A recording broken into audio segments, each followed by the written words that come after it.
antes que veamos cuál puede ser la respuesta. Bien, una persona con discapacidad auditiva, tengan en cuenta eso. ¿Qué tipo de percepción? Percepción. Hemos dicho que la percepción, ¿qué es la percepción? Considera que usa para discriminar cosas. ¿Entienden la pregunta? ¿Qué tipo de percepción? O sea, la percepción se va a dar a través de los sentidos. ¿Cuáles son los sentidos? ¿Y cuál está afectado en este caso? Dice la audición. Una persona que no va a escuchar bien, tiene igual un grado, digamos, moderado de esta discapacidad, un niño, ¿cómo va a reconocer las cosas? ¿Cómo va a tratar de reconocer su entorno? Varios me han dicho D y dos personas también me han dicho, creo, el C, ¿verdad? Entonces, ¿cómo discrimina? Pues con los sentidos que sí están, que están mejor, ¿no?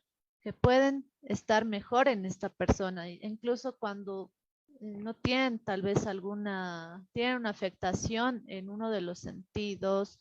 La audición, por ejemplo, va a tener más agudeza, por ejemplo, tal vez en el olfato, en el gusto, ¿no? La visión. Entonces sí, es la D.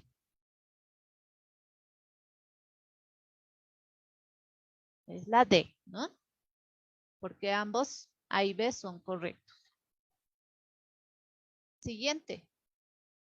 ¿Cuál es el órgano responsable del sentido del tacto? Pues está más fácil.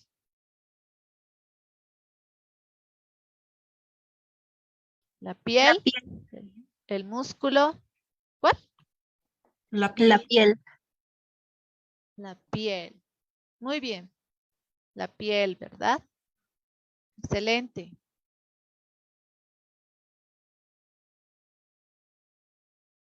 ¿Cuál de estas alternativas es un sentido del cuerpo humano?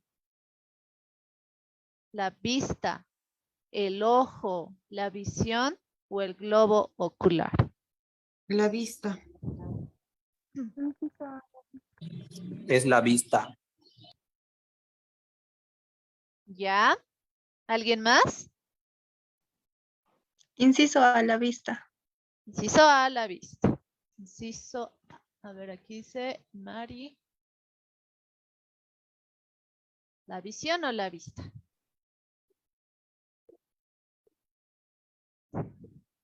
Ya, nadie más, ¿no? Sí, está muy bien. La vista. Es un sentido del cuerpo humano, la vista, ¿no? Porque decimos la vista, el olfato, así, ¿no? El tacto. Bien. Para comunicarse con una persona con discapacidad auditiva, ¿usted usaría? A, lenguaje de señas. B, tarjeta de comunicación. C, ninguno. D, A y B son correctas. A, B, C, D. ¿Cuál? Ya, María dice D. María Adriana dice D. ¿Y a quién más?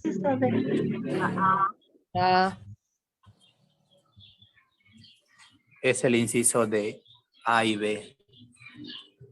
A y B. Muy bien. La mayoría en lo correcto. A y B. Bien. Levantó la mano. Sí, dime, Michelle. Licenciada, ¿me escucha? Hola, Sí, sí, sí.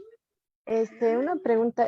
La pregunta 4 me parece que está relacionada con la 1, que dice qué sentido usaría, ¿no?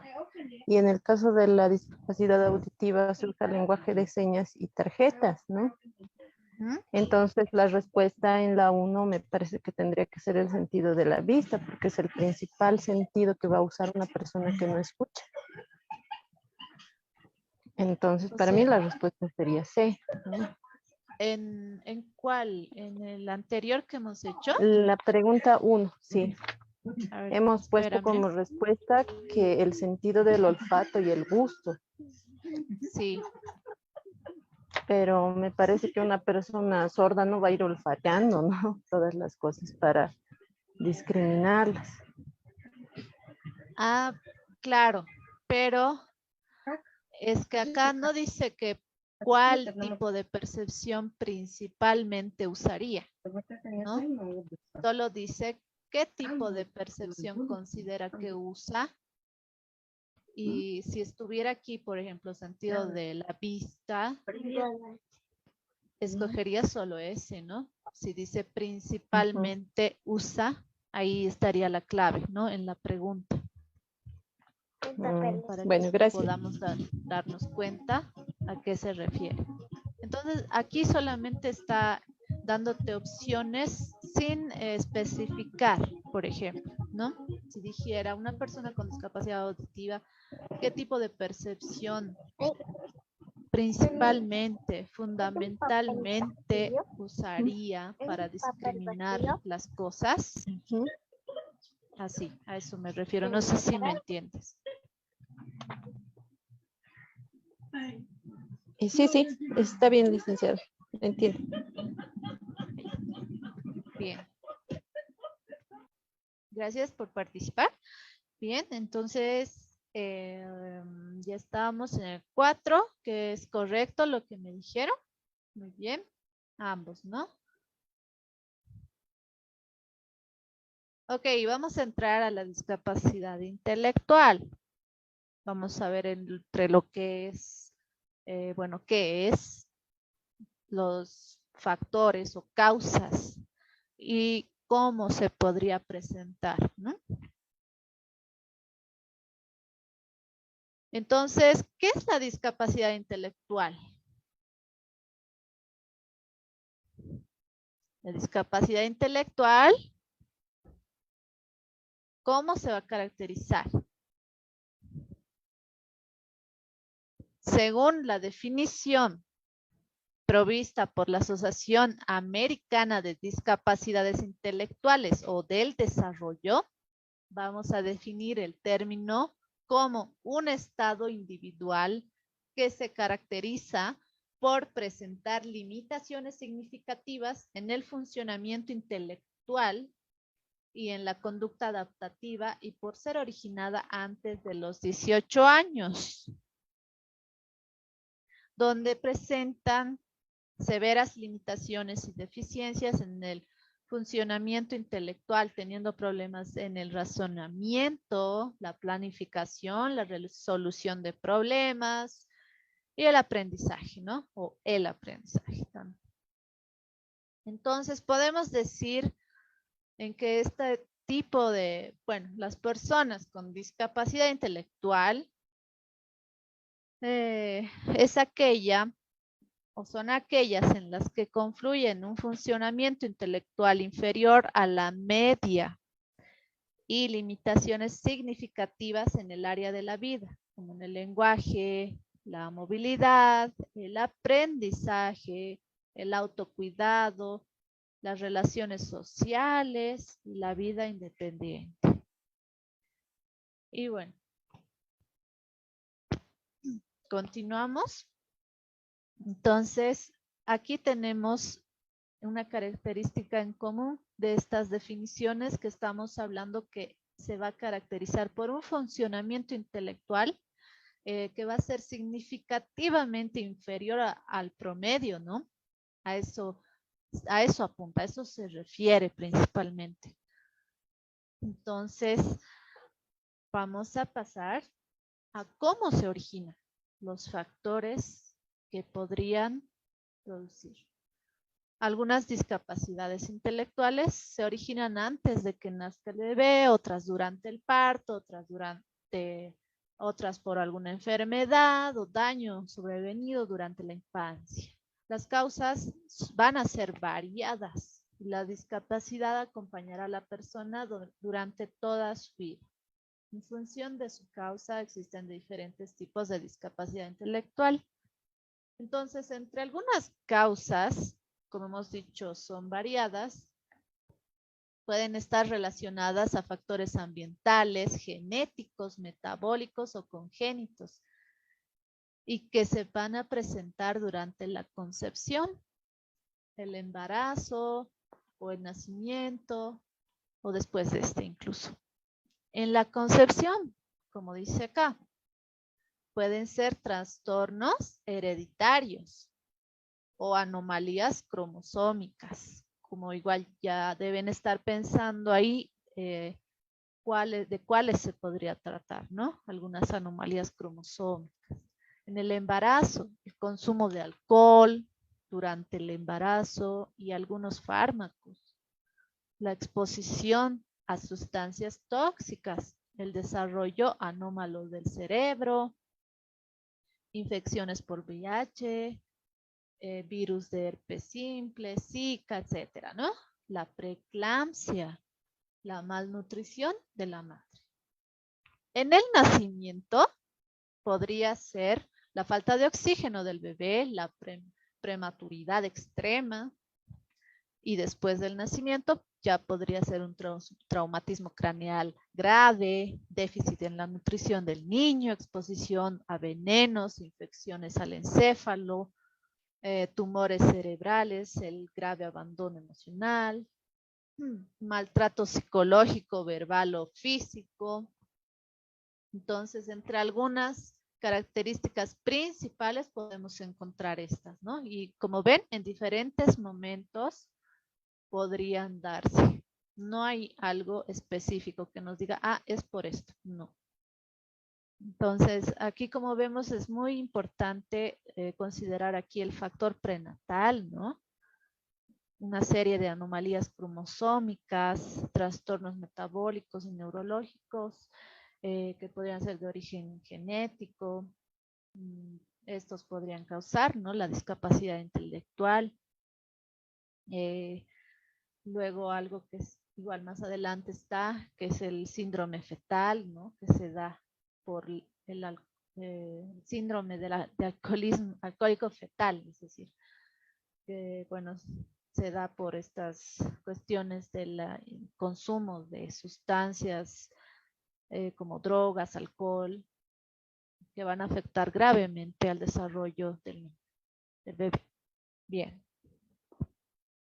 Vamos a ver cómo y cuándo se puede diagnosticar. Antes del nacimiento del bebé. Son aquellas cuya causa es genética o producida por trastornos cromosómicos a causa biológicas prenatales. Entonces, cuando está todavía formándose antes, o sea, por eso antes en la etapa prenatal, podría tal vez diagnosticarse, pero esto ya va a ser dependiendo, ¿no? Si realmente van a hacer alguna prueba para saber si de repente posee alguna, si hay alguna causa genética, ¿no? Una afectación cromosómica, por ejemplo. El resto se diagnostican a lo largo del desarrollo de los menores. Momento en el que la atención a que este evolucione según los patrones medios es fundamental para un diagnóstico precoz y una atención especializada lo más tempranamente posible. Bien. Aquí entonces podemos decir que en general algunos síntomas que nos pueden poner alerta sobre la existencia de una discapacidad intelectual van a ser el desarrollo motor, del lenguaje o social se adquieren más tarde que en la población general. Se me pasó. ¿Dónde estábamos? Ya, la prevalencia, un razonamiento básico, dificultades en la realización de actividades del día a día, pueden ser tareas simples que tal vez no las esté pudiendo realizar, ¿no? Y le esté causando mucha complejidad, de tareas que implican la memoria, tiempos de atención limitados, dificultades en el razonamiento matemático y la resolución de problemas. Ahora esto podría, cuando lo vemos así, simplemente podríamos estar pensando de un trastorno de aprendizaje, ¿no? Que es muy diferente, no es una discapacidad. Pero aquí ya estamos, ¿cuál es la diferencia? Que aquí ya estamos hablando del desarrollo motor, del lenguaje, cómo va a expresarse verbalmente, ¿sí? Luego, ante una sospecha de posible discapacidad intelectual, es importante sobreponerse a los sentimientos de desconsuelo y temor ante lo desconocido y actuar para que se evalúe y diagnostique a la persona, ¿no? Como he dicho, esto va a ser una actividad en grupo. Si hay sospechas de ello, o si de repente ya se sabe que lo que puede tener la persona, entonces siempre van a actuar de manera en equipo. Para ello, la principal referencia ha de ser el pediatra, dice, ¿no? Quien iniciará el procedimiento para la valoración de la discapacidad. Y no solo el pediatra, ¿no? También van a haber incluidos los, podrían ser neuropsicólogos infantiles, por ejemplo, que ellos ven la afectación del desarrollo neuronal y cómo este afecta a la manera del comportamiento, ¿no?